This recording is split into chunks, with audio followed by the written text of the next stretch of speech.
অধিনায়ক নাজমুল হোসেন সহ টেস্ট দলের একটা অংশই এরই মধ্যে জিম্বাবুয়ের উদ্দেশ্যে দেশ ছেড়েছে। নির্বাচকেরা তাই লিটনের পরিবর্তে ২৭ বছর বয়সী উইকেটকিপার ব্যাটসম্যান মাহিদুল ইসলামকে টেস্ট দলে রেখেছেন। ২৮শে জুন হারারেতে একমাত্র টেস্টে মুখোমুখি হবে বাংলাদেশ ও জিম্বাবুয়ে। এই সফরে ৩টি ওয়ানডে ও টি-টোয়েন্টিও খেলবে বাংলাদেশ।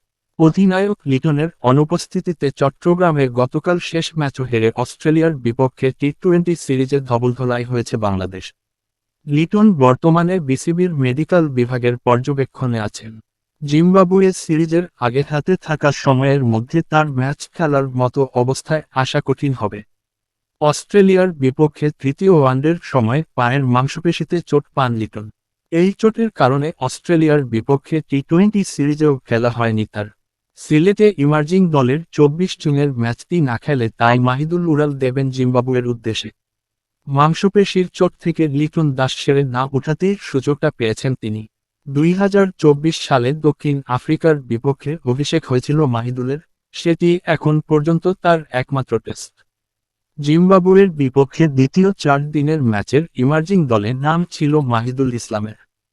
কিন্তু আজ দল ঘোষণার একটু পরই মাহিদুলের জন্য এল আরও বড় সুখবর।